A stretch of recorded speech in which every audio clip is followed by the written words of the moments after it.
All right, let's get right into it. On November 18th, 2025, Google made an announcement that honestly was way more than just another product update. This was a signal flare, marking a huge fundamental shift in how we're all going to think about and interact with artificial intelligence. We are talking about the launch of Gemini 3. And you know, Google is not playing it cool here. When the CEO, Sundar Pichai, comes out with a claim this big, you know they think they have something special. This is more than just an upgrade. It's setting the stage for a totally new era, moving us far beyond simple chatbots into something, well, something else entirely. Now, if you want to see the proof, look at this. We're looking at hard data. On the SWE Bench benchmark, which is designed to test an AI's ability to solve real-world coding problems, Gemini 3 Pro hits an incredible 76.2%. And to be clear, this isn't just about suggesting the next line of code. No, this score means it has made a massive leap in its ability to actually reason through and autonomously handle complex multi-step coding challenges all by itself.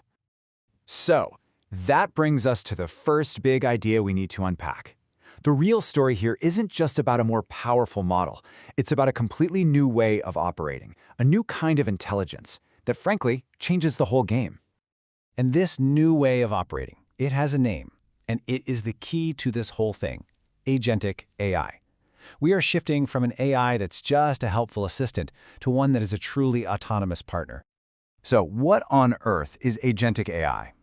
Well, think about it like this. Your current AI assistant, it can give you a recipe. An AI agent, on the other hand, it can look inside your digital fridge, see what you have, write a shopping list, order the groceries for you, and then walk you through cooking the meal step by step, adapting if you mess something up. You see the difference?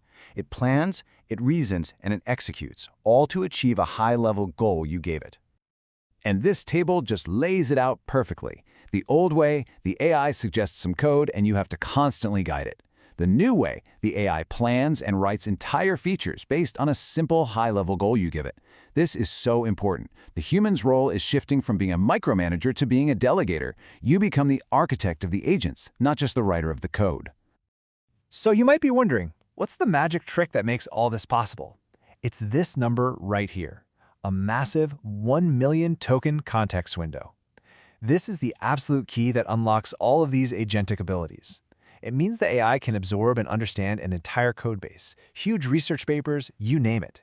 It sees the whole picture, not just little pieces, which allows it to hold on to context and reason its way through really complex long-term tasks.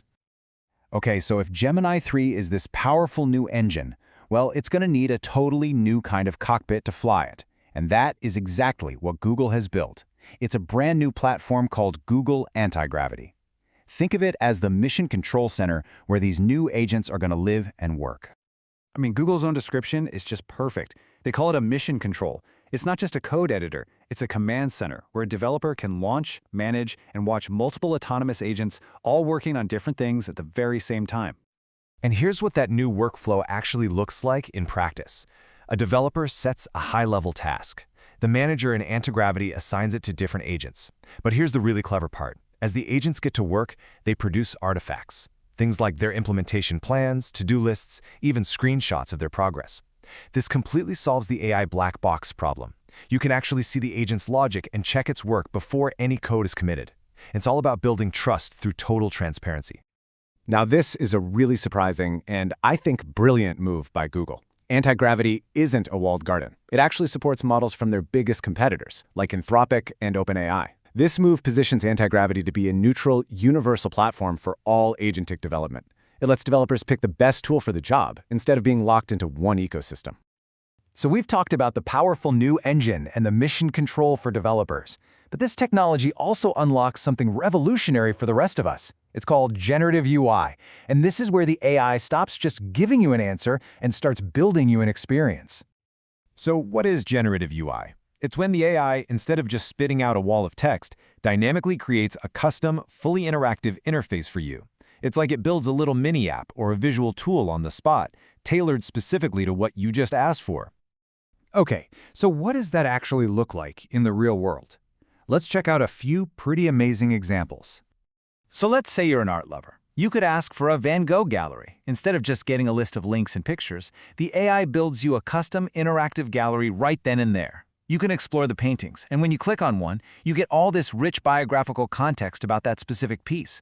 It's like a personalized museum exhibit created just for you instantly.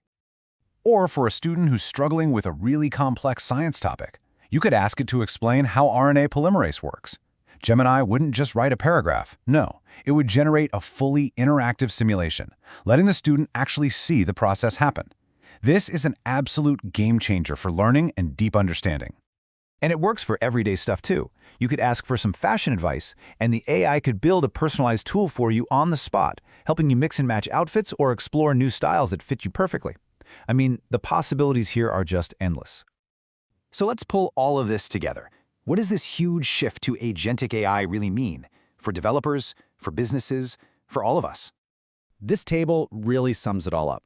For developers, the job is shifting from just writing code to architecting and managing entire systems of autonomous agents.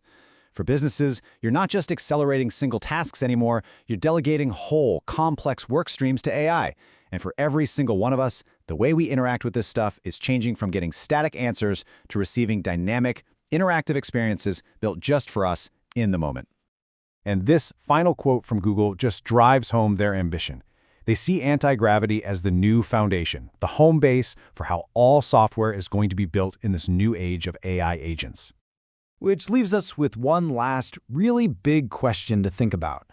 We are at a point where AI is becoming less of a tool we use and more of an agent we manage and collaborate with.